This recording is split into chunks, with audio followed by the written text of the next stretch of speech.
Hi అండి. Welcome to Srilakshmi kitchen. ఈరోజు నేను కోడిగుడ్లు వేపుడు ఎలా ప్రిపేర్ చేయాలో చూపిస్తానండి. ముందుగా 3 కోడిగుడ్లు ఉడకబెట్టుకుని పై తొక్కంతా షెల్ అంతా తీసేసుకోవాలండి నీట్‌గా. తీసుకున్న తర్వాత ఇలాగ గుడ్డుని నైఫ్‌తో ఇలా నాట్లు పెట్టానండి. ఇలా నాట్లు పెట్టుకోవడం వల్ల ఉప్పు, కారం లోనకి వెళ్ళి బావుంటది కోడిగుడ్డు.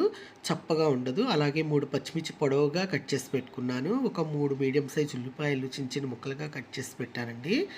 నెక్స్ట్ దీన్ని ఎలా ప్రిపేర్ చేయాలో చూపిస్తాను. ముందుగా మిక్సీ జార్ తీసుకున్నాను.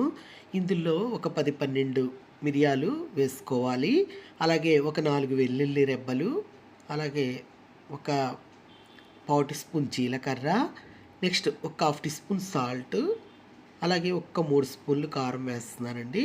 కారం, ఉప్పు అనేది మీ ఆప్షనల్. మీ రుచికి తగినట్టుగా మీకు ఎంత కావాలంటే అంత వేసుకోవచ్చు.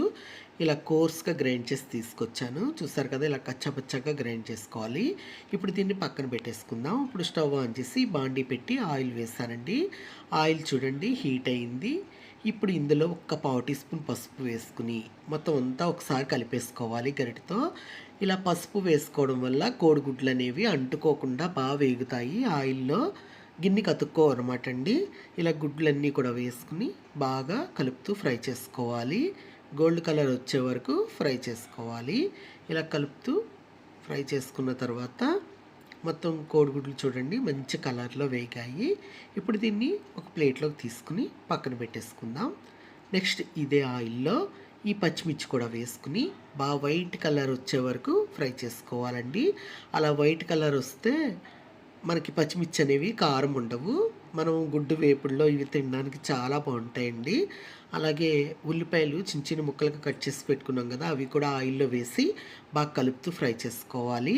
ఇలా ఫ్రై అయ్యేటప్పుడు మనం బాగా అంటే గోల్డ్ కలర్లో ఫ్రై చేసుకోవాలండి. ఉల్లిపాయ రంగు మారేంత వరకు ఇందులోనే మనం కచ్చపచ్చగా గ్రైండ్ చేసి పెట్టిన ఈ ఉప్పు, కారం, వెల్లుల్లి కారం కూడా వేసేసుకుని ఒకసారి అంతా ఆయిల్లో స్ప్రెడ్ అయ్యేలాగా బాగా కలుపుకోవాలి.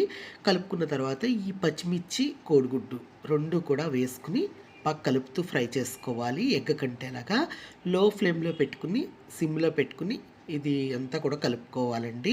ఇలాగా ఒక 5 మినిట్స్ వదిలేస్తే ఉప్పు, కారం అనేవి లోనకి లాక్కుని బాగుంటాయి. ఇప్పుడు ఇదే టైంలో మనం కొద్దిగా కొత్తిమీర, కరివేపాకు వేసుకుని బాగా కలిపేసుకుని సాల్ట్, కారం సరిపోయిందో లేదో చెక్ చేసుకుని ఏది కావాలంటే అది ఇప్పుడే వేసేసుకోవాలండి. వేసుకుని ఒకసారి కలిపేసుకుని స్టవ్ ఆపేసేయడమే. స్టవ్ ఆపేసి సర్వింగ్ బౌల్లో తీసానండి. చూడండి ఎంతో ఎమ్మీగా ఎగ్ ఫ్రై ప్రిపేర్ అయిపోయిందండి. చాలా బాగుంటుందండి ఇది. ఇలా చేసుకుని తింటే కారంగా భలే ఉంటుంది. ఇష్టం ఉన్నవాళ్ళు నిమ్మరసం కూడా పిండుకోవచ్చండి. నిమ్మరసం పిండుకుంటే పుల్లగా కారంగా ఉంటుంది. ఈ ఫ్రై చాలా బాగుంటుందండి.